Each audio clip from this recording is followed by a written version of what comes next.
murid-murid sekalian, telefon bimbit merupakan alat penghubung kepada kita untuk memudahkan kita berkomunikasi dengan orang-orang lain.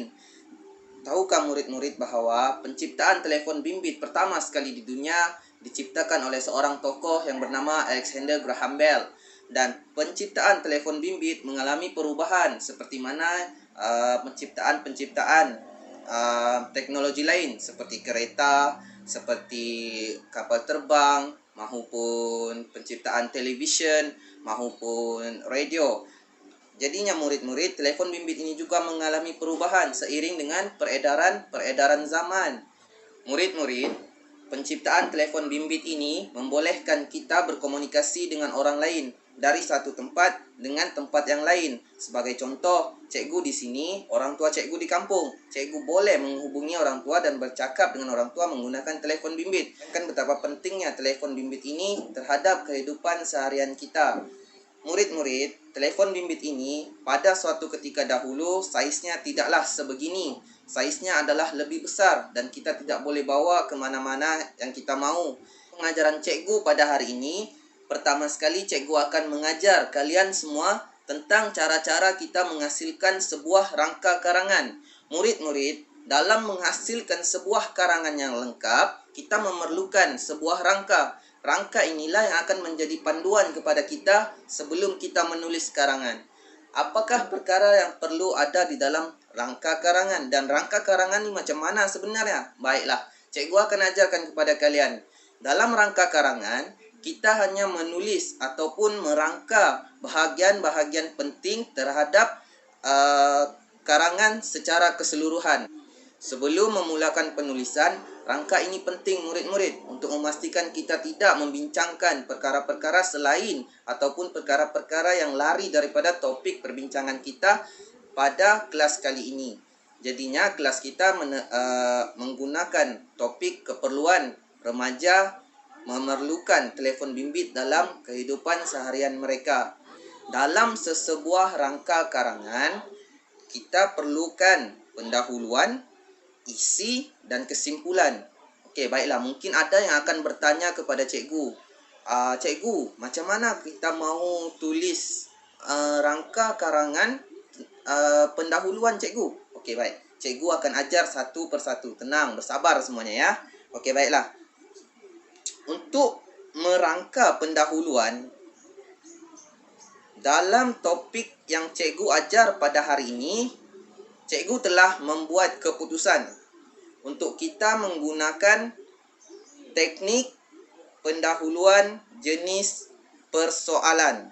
Dalam menghasilkan sebuah pendahuluan, kita mempunyai 9 teknik. Antara salah satu teknik yang kita boleh gunakan adalah teknik persoalan. Okey, baiklah. Untuk menulis rangka karangan, kamu keluarkan sebuah kertas kosong, letak di atas meja masing-masing, tuliskan di atas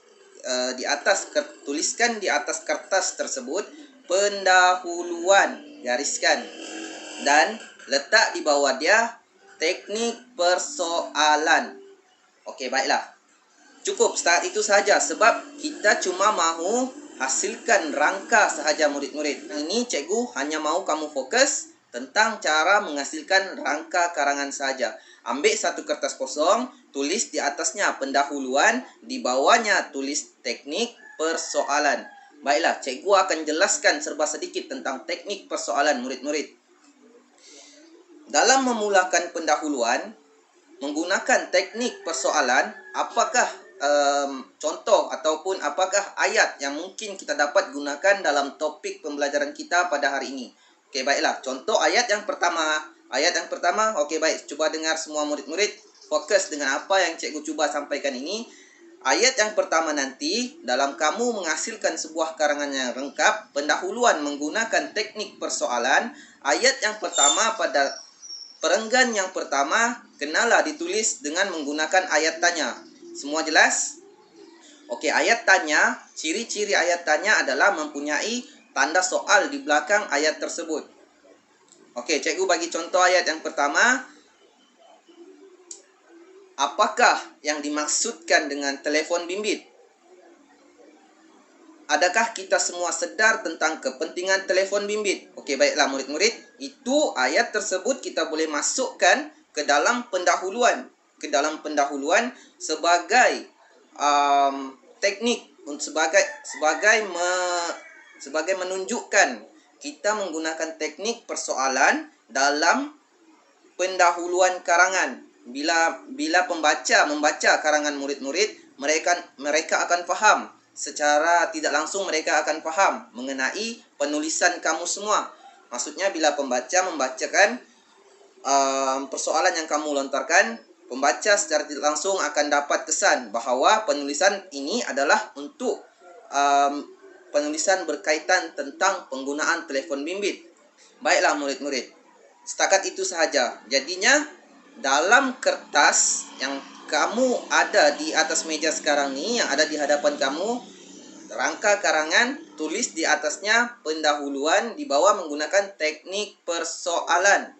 Teknik persoalan cikgu telah terangkan kepada kamu serba sedikit tentang teknik persoalan tadi. Okey, baiklah. Bagaimana kita mahu mendapatkan isi tentang topik karangan kita pada hari ini? Cikgu mahu murid-murid menggunakan teknik peta pemikiran jenis buih. Menggunakan peta pemikiran jenis buih untuk kita mendapatkan isi karangan. Okey, caranya macam mana? Murid-murid keluarkan satu lagi kertas kosong. Lukiskan bulatan di tengah-tengah kertas tersebut. Dalam bulatan itu masukkan isu karangan kita ataupun topik karangan kita pada hari ini, iaitu mengapa remaja memerlukan telefon bimbit. Itu diletakkan pada bulatan yang terdapat di tengah-tengah kertas. Selepas membuat perkara tersebut, murid-murid sila lukiskan bulatan di kawasan sekeliling bulatan yang pertama tadi. Okey, sudah. Sambungkan bulatan yang pertama dengan bulatan yang di sekelilingnya menggunakan garis yang lurus.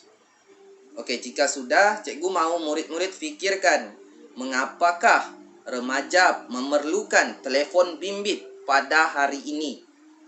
Letakkan sebabnya pada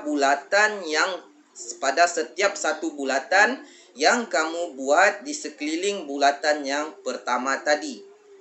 Cikgu mahu 5 sahaja. 5 bulatan di sekeliling bulatan yang utama. Sambungkan bulatan-bulatan tersebut menggunakan garis yang lurus.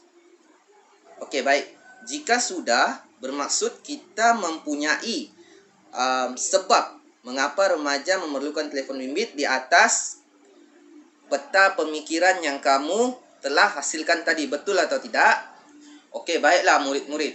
Semua yang kamu tulis di bahagian luar bulatan peta buih itu tadi merupakan isi yang kita akan hurai, yang kita akan kembangkan dalam penulisan karangan kita yang sebenarnya.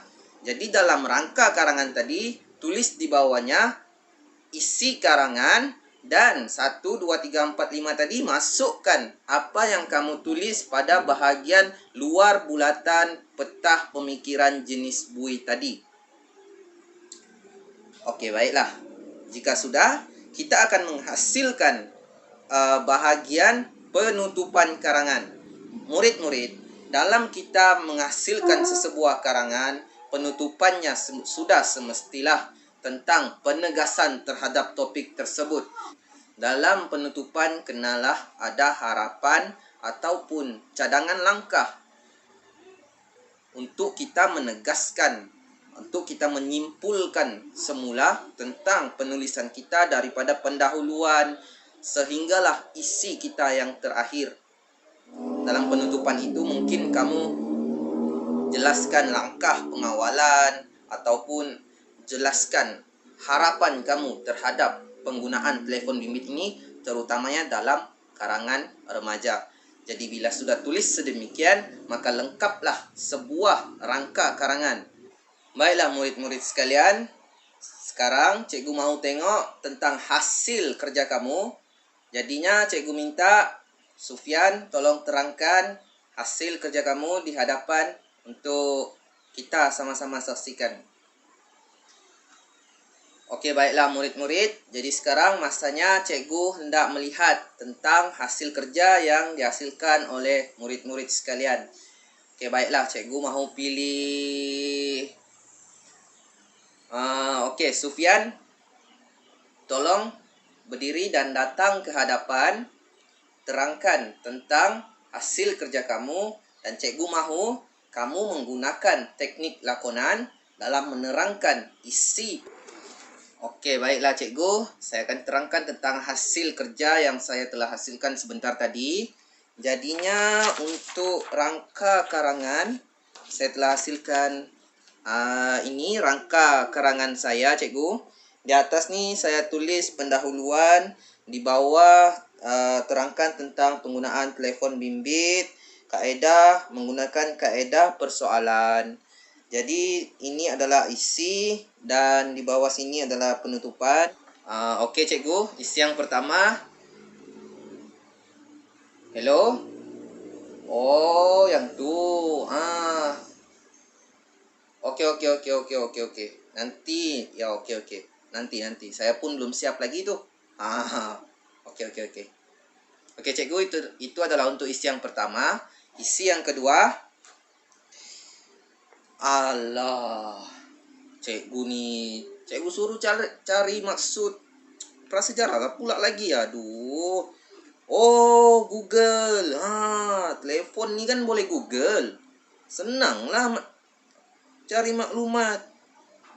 Maksud prasejarah. Oke, dah. Oke, cikgu, itu adalah isi yang kedua. Isi yang ketiga. Aduh, stres lah. Rasa nak main game lah. Main game ni boleh hilangkan stres ni. Confirm punya lah. Mari. Oke cikgu, itu adalah isi yang ketiga. Isi yang keempat.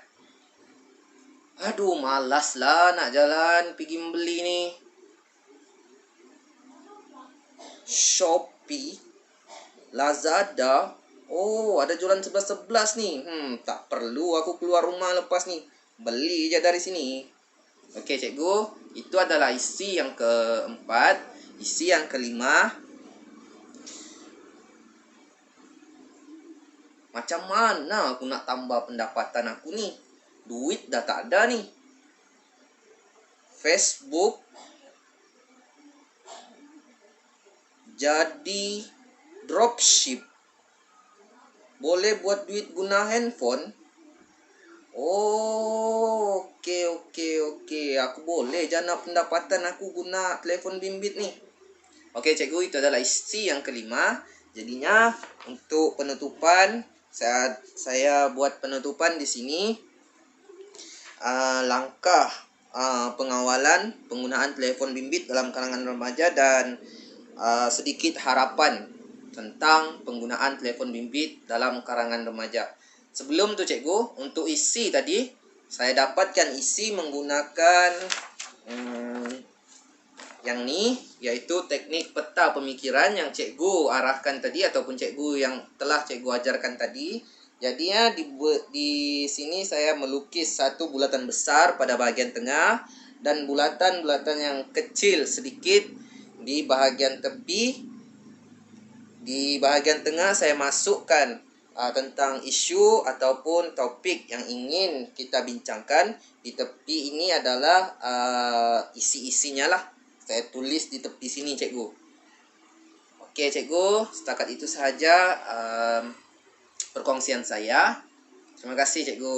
Oke, baiklah. Terima kasih Sufyan atas perkongsian yang begitu baik tadi. Jadi cikgu yakin dan percaya bahawa murid-murid telah mempunyai rangka karangan masing-masing. Jadi kita teruskan pelajaran pada hari ini dengan mencipta satu perenggan pendahuluan yang lengkap menggunakan teknik persoalan. Baiklah murid-murid, pengajaran cikgu pada hari ini telah sampai ke penghujungnya. Semua kerja-kerja tentang penulisan pendahuluan karangan kamu tadi, kamu boleh hantar kepada cikgu. Dan cikgu akan semak, kita akan sambung perbincangan tentang cara seterusnya, yaitu menulis perenggan isi pada minggu hadapan.